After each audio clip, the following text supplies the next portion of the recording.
It is a Black Friday at BlackBerry. The one-time Canadian tech darling says it's eliminating 4,500 more jobs, or about 36% of its workforce.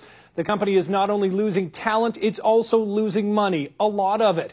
It expects to report a second quarter loss of nearly $1 billion. That's $1 billion in just 3 months. Now, trading of BlackBerry stock was suspended for more than a half hour this afternoon, and when it resumed, it lost 24% of its value before rebounding slightly. Now, we do have a team covering this developing story tonight. We're beginning, though, with Nick Bontis from the DeGroote School of Business. Nick, you've been following this BlackBerry story for several years. Of course, you've been a big supporter of BlackBerry as well. The Wall Street Journal this week reported that BlackBerry was going to be cutting about 40% of its staff. Those reports were quickly denied by BlackBerry, but then today we get the news 36%. This afternoon pretty much confirmed it. What are you thinking? What's going on today? It's a bad day. It's a historical day. I think, Nick, you highlighted it. 1 billion with a B. That's some big number. And that's not even the scary number. The scary number is 40% of their workforce. That's a third of the organization. There's only one thing that I know that survives when you slice a third of it off, and that's a worm, not an organization. This could be the beginning of the end. As a Canadian, as a guy who supported the home team, it's a sad day, and it actually really irks me to know that we can't keep a Canadian technology company at the forefront of the global marketplace. When you're playing with the elite players, it seems now that BlackBerry has been relegated to the second leagues.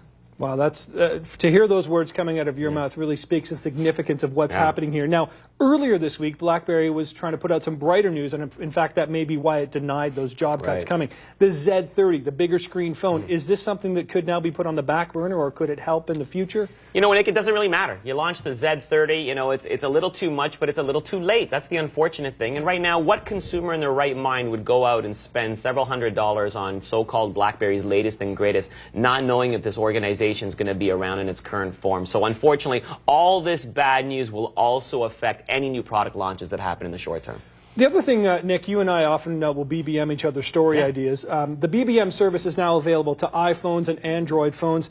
Is this part of BlackBerry perhaps then transitioning from a hardware company into sort of more of a software kind of company then? Yeah, I mean, this is great news. You know, BBM users, a lot of people who were BlackBerry users who switched over to Samsung or to Apple didn't want to because they were going to lose the BBM. But what would be awesome is a global unified messaging service for any platform. That's what BlackBerry could become. The BBM could be that globalized unified messaging platform. The question now is, Nick, how will BlackBerry make money off of BBM? Because I'll tell you, the last thing that I want is to keep on sending you BBMs and have them interspersed with advertisement. That's a good question as well. And speaking of that, if you still have a BlackBerry device, what could this mean for people who currently have BlackBerry devices? Like you said, this news isn't going to give a lot of people the sort of courage or perhaps inspiration to go and buy a new one.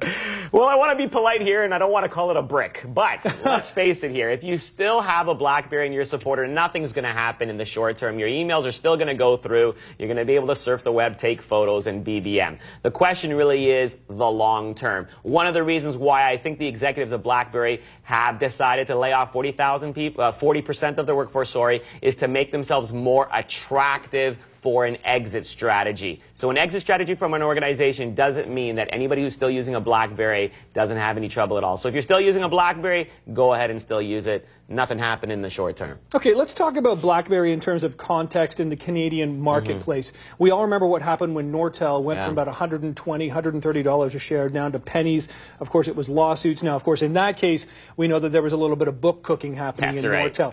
We're not suggesting that anything like that is happening with BlackBerry, but the TSX is weighted with BlackBerry stock, or at least has been significantly. How do you compare these two examples? Well, they're both having a swan song. That's the similarity. The difference, as you pointed out, Nick, is that, you know, in the Nortel case, there was irregularities when it came to accounting, A, and B, there were some senior executives that were lining their pockets with way too much cash. That's not happening in the BlackBerry case here. You know, obviously, Mr. Hines, his job was to take over and to rationalize finding an exit strategy for BlackBerry. But as we said earlier in the story, it saddens me to know that we still can't get a technology company that will survive long term. You know, there's hundreds and hundreds and hundreds of students that have graduated from our own McMaster University working at BlackBerry, and today I'm fearful for them. No kidding. Let me ask you a last question here, Nick. Is there some sort of strategy that you can see that can somehow save BlackBerry, or is it now sell or make a wicked transition? The only strategy that I see right now that will salvage anything here at BlackBerry is for a management leveraged buyout. In other words, they would go back to being a private organization, so lose their public status, have senior executives or board members purchase out the outstanding equity positions,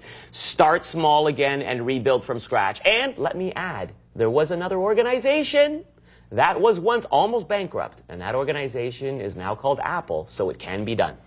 Another very good example. Nick, we really appreciate your time and insight tonight. A very important story. Thanks for being here right off the top of the newscast.